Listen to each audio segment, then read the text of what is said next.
이 영상을 시청하시는 분들께서 대부분은 실비보험은 있으신데 추가로 보험을 준비 중이시거나 이미 많은 보험을 가입하신 분들일 거예요. 그렇다면 오늘 영상을 꼭 끝까지 시청하셔야 하는데 그 이유를 말씀드리면 세상에는 나쁜 보험은 없습니다. 다만 나에게 필요하지 않거나 또는 내 경제 상황에 맞지 않는 보험은 분명히 있습니다. 이런 보험을 가입하셨다면 손해를 보게 되는 거죠.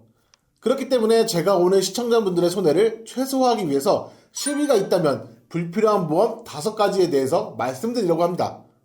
많은 보험사가 판매하고 있는 종합보험이나 암보험, 건강보험은 이 압도적인 실비의 아주 작은 빈틈, 그 빈틈이 작지만 굉장히 깊을 수 있기 때문에 이 부분을 커버하기 위해 가입을 하는 거죠. 그래서 항상 실비보험이 제일 중요하다고 말씀을 드리는 거고, 옛날 실비가 비싸서 유지를 하기 힘든 분들은 보장성은 줄었지만 가격이 저렴한 현 4세대 실비로 전환을 해서 몇 년이라도 더 유지를 하시라고 추천을 드리는 겁니다. 바로 이 부분이 실비의 단점인데요. 가입 시기에 따라 5년, 3년 또는 매년 보험료가 갱신됩니다. 그리고 60대, 70대에는 많이 비싸지다 보니 유지를 못하게 되는 분들도 굉장히 많으시고요. 또 아직 실비를 유지하고 계시더라도 자기부담금이 있기 때문에 내가 사용한 의료비를 온전히 돌려받을 수는 없습니다.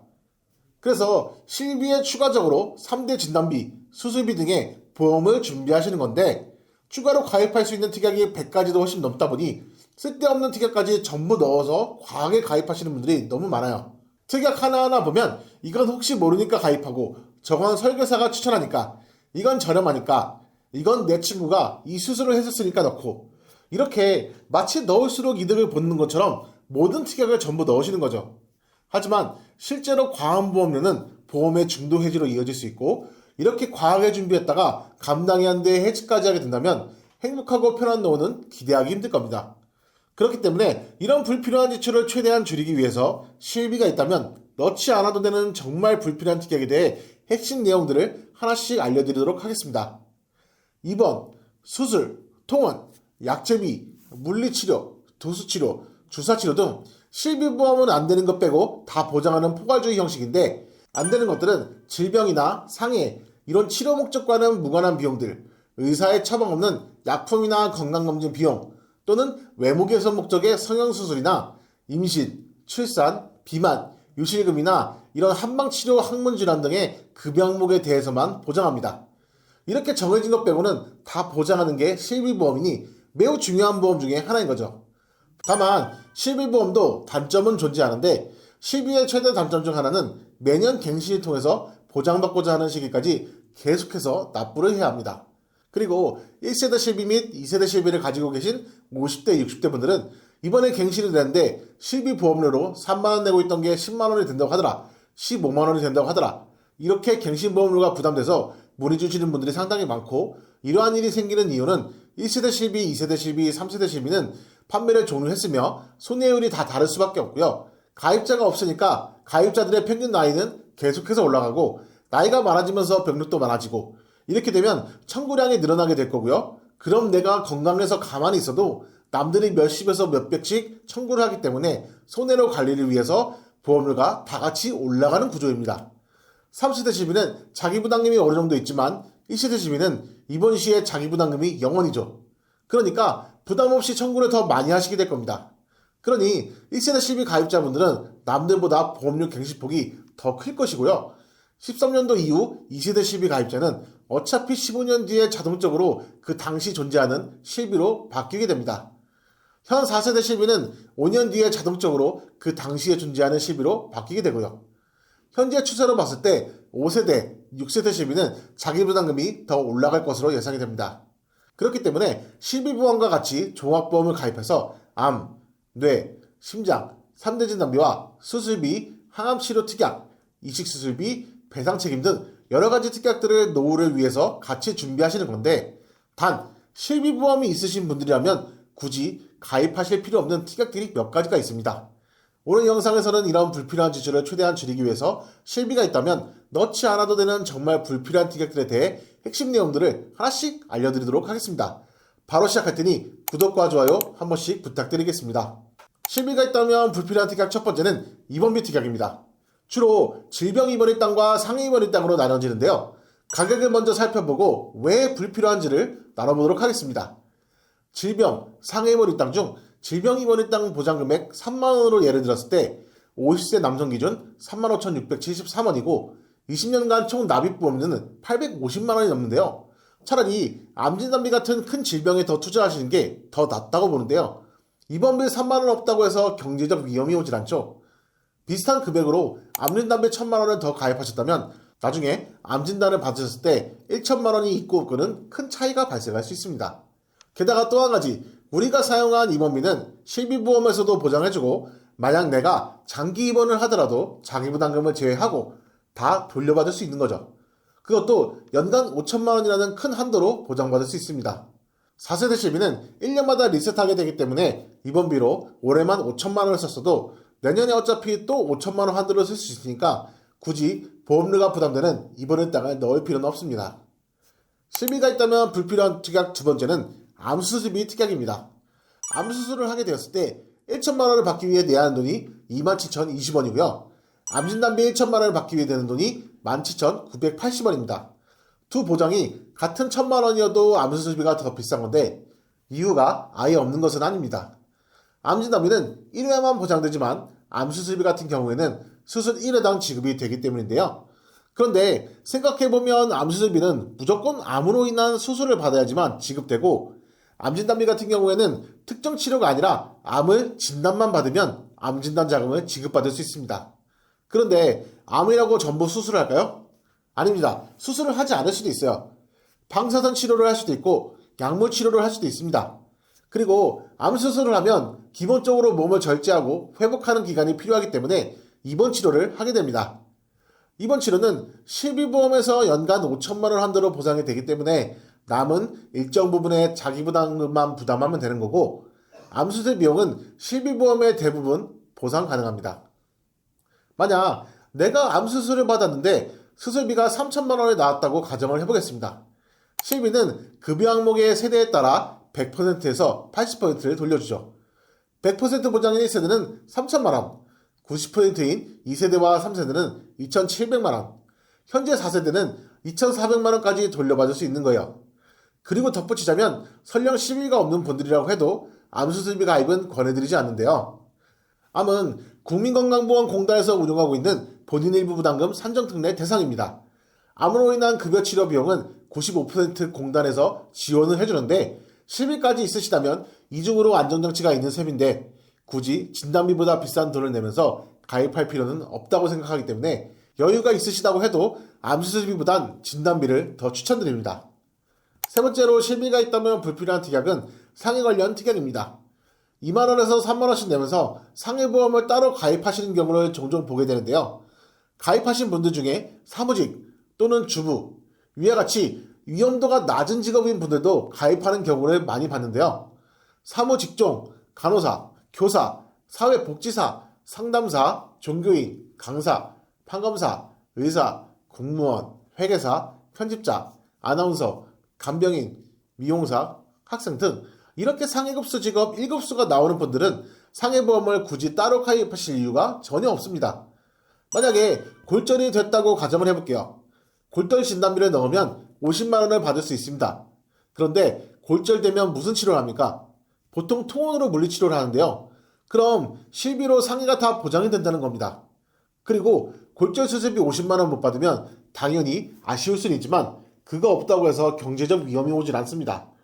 골절 진단비 특약 4,920원을 20년간 내는 돈이 약 118만원인 거니까 내가 내는 돈 대비 받는 돈을 계산해보면 골절 당할 일이 없는 직업군은 그 돈을 아껴서 진짜 골절을 당했을 때 치료비로 쓰시는 게 오히려 더 효율적이고 깁스치료 특약 같은 것도 통깁스인 경우에만 보장을 하는 거지 방깁스나 오픈캐스트는 어차피 보장을 못 받습니다.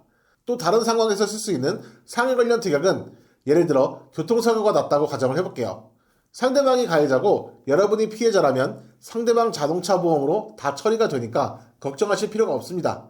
반대로 여러분이 가해자이고 여러분도 다쳤다면 상대방에 대한 부분은 여러분이 가진 자동차 보험으로 처리를 하면 되는 거고 여러분이 다치는 부분은 실비보험 그리고 운전자 보험 자동차 부상 치료비를 넣고 가입하기 때문에 실비로 상해를 보장받고 자동차 부상 치료비로 보장을 받으면 되는 겁니다.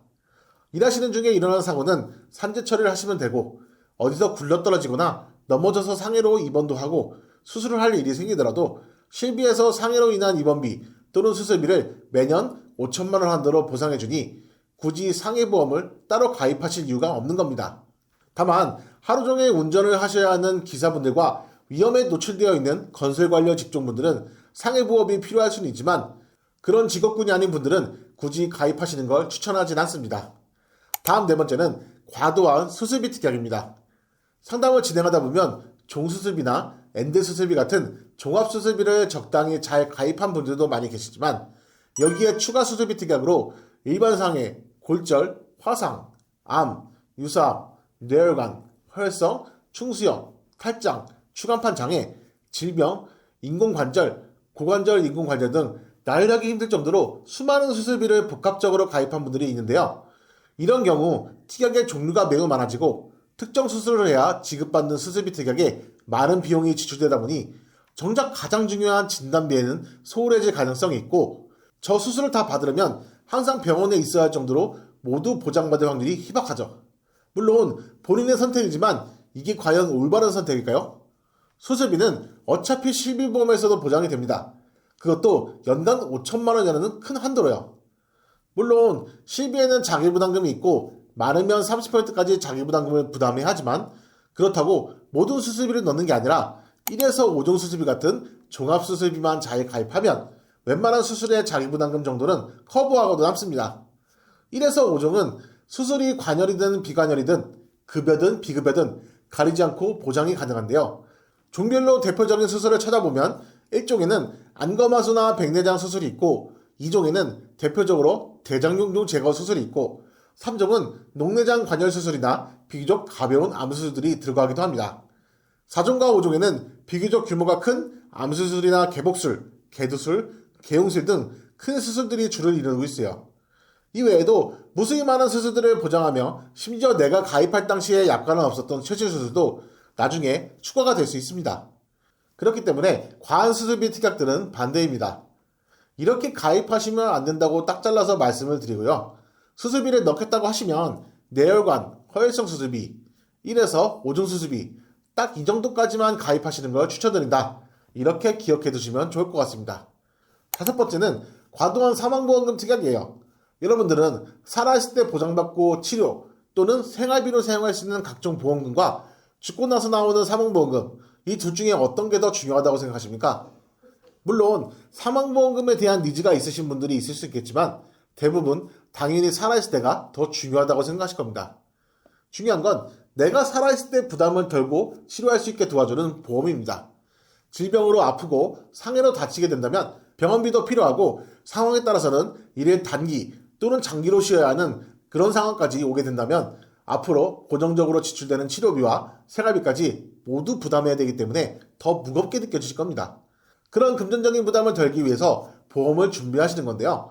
표에 보시는 것처럼 40세 기준 20년 납 90세 만기로 하고 질병사망보험금을 5천만 원으로 했을 때 보험료가 무려 38,600원입니다. 월마다 보험료에 추가되는 비용인 거죠. 내가 살아서 받지 못할 금액인데 살아서 납부해야 하는 비용이에요. 그리고 중요한 건 80세 이후에 사망하게 되면 5천만 원은 보장받지 못하는 금액입니다. 꼭 사망금이 필요하신 분들의 예를 들면 집안에 가장이시고 부양해야 하는 배우자 및 자녀가 있을 때 자녀가 경제적 활동을 할 수 있을 때까지 대비를 해야 하는 상황이 아닌가 싶습니다. 이 같은 상황이 아니라면 굳이 보장금액을 올려 보험금액을 많이 부담할 필요가 없기 때문에 꼭 추가해야 하는 특약이라고 하기보다는 금액 대비 보장에 좋은 진단비 등에 더 투자하시는 게 효율적입니다. 자, 지금까지 말씀드린 특약 또는 보험이 혹시 나도 있지 않을까? 하는 생각이 드실 텐데요. 그래서 제가 준비한 게 시청자분들께서 직접 보유한 보험을 확인할 수 있는 방법을 안내드리겠습니다. 본 이미지는 이해를 돕기 위한 예시이므로 참고 부탁드리겠습니다. 내가 가입한 보험 빠르게 확인할 수 있는 방법 첫 번째는 네이버 어플을 활용하는 방법인데요. 네이버 어플에 들어가신 뒤 상단에 있는 동그란 페이 버튼을 눌러주시면 내 자산 항목들이 쭉 보이는데요. 조금만 아래로 내려와 보시면 보험이라는 항목이 있습니다. 들어가셔서 상단에 보험 연결을 눌러주시면 41개의 보험사를 한눈에 확인하실 수 있습니다. 전부 선택된 상태에서 보험들을 연결해주면 본인 인증 및 동의만 하시면 이렇게 내가 가입한 모든 보험을 한눈에 확인할 수가 있습니다. 두 번째는 카카오톡을 활용하는 방법인데요. 카카오톡 앱을 들어가신 뒤 우측 하단에 더보기를 눌러주시면 이렇게 자산 항목이 보이실 겁니다. 자산 항목을 눌러주신 뒤 여러 메뉴가 쭉 나오실 텐데요. 아래로 내려가서 자산 바로보기에 보험이라는 항목이 있습니다. 보험 버튼을 눌러주신 다음 나오는 화면에서 물음에 체크, 본인 인증해 주시면 내가 가입한 보험과 월 보험료까지 모두 한 번에 조회하실 수 있습니다. 병원비 청구도 가능하니 꼭 한번 활용해 보시면 좋겠습니다. 본 광고는 광고 심의 기준을 준수했으며 유효기간은 10일로부터 1년입니다. 오늘은 이렇게 실비가 있다면 굳이 추가하지 않아도 되는 특약들을 살펴보았는데요. 정리해서 말씀드리자면 첫 번째, 상해질병 입원비는 실비에서도 보장이 되며 보험료가 높아 내가 낸 보험료를 회수하려면 오랜 기간 입원해야 하기 때문에 효율이 좋지 않다. 두 번째, 암수술비는 암진단비에 비해서 보험료가 높은 편이며 수술 1회당 지급하기 때문에 효율이 좋아 보일 수는 있지만 암에 걸렸다고 해서 무조건 수술해야 하는 게 아니라 하지 않는 경우도 있기 때문에 암진단비에 더 투자하시는 걸 추천드리고 꼭 필요한 특약이 아니라고 볼 수 있습니다. 세 번째, 상해 관련 특약은 위험 직종에 계신 분들이라면 효율이 있겠으나 상해 급수가 낮은 사무 직종 분들께서는 상해로 다칠 위험도가 그만큼 낮기 때문에 굳이 금액을 더 부담하면서까지 추가하지 않으셔도 된다. 네 번째, 과도한 수술비는 엔드 수술비, 1에서 5종 수술비를 제외한 특정 수술비를 개별적으로 많이 가입하다 보면 높아지는 보험료로 인해서 정작 중요한 진단비에 소홀해질 수 있기 때문에 다시 한번 생각해 보셔야 합니다. 다섯 번째, 경제적 손실을 막기 위해 많은 부분을 커버하는 실비보험으로 경제적 리스크를 대비하는데 사망보험금은 내가 살아서 받지 못할 금액을 굳이 추가로 부담해야 되기 때문에 효율이 좋지 않다. 이렇게 5가지로 정리할 수 있겠습니다. 실비는 정말 고령층이 아니고서야 가격이 굉장히 저렴한데 이렇다 보니 보장성도 낮다고 생각하시는 분들이 계십니다. 하지만 실비의 연간 한도는 5천만 원이나 되고 이 높은 한도로 치료 목적의 의료비라면 대부분 보상을 해주고 있어요. 정말 많은 부분을 실비에서 커버해주고 있으니까 조합보험을 가입하실 때 내가 정말 감당하기 힘든 악재에만 최소한의 비용으로 대비하시는 것이 바람직합니다. 저축도 아니고 수익의 목적으로 가입하시는 건 보험의 본질과는 맞지 않는 거죠. 지인이 권해서 또는 설계사가 추천하니까 누구는 이걸로 얼마를 받았다니까 이것저것 전부 추가해서 가입하시기보단 가입하시기 불필요한 담보는 삭제하시고 꼭 필요한 특약만 부담되지 않는 금액대로 세팅하시길 바라겠습니다. 더 자세한 정보가 필요하시거나 나의 보험에 대해서 리모델링이 필요하신 분들은 우측 상단에 전화번호 및 카톡으로 연락 주셔도 되고 댓글창에 상담 신청 링크도 있으니 연락 주시면 언제든지 편하고 빠르게 상담이 가능합니다. 오늘 준비한 내용이 도움이 되셨다면 구독, 좋아요, 댓글, 알림 설정 부탁드리겠습니다. 다음에도 좋은 영상으로 찾아뵙겠습니다. 감사합니다. 본 광고는 광고 심의 기준을 준수했으며 유효기간은 10일로부터 1년입니다.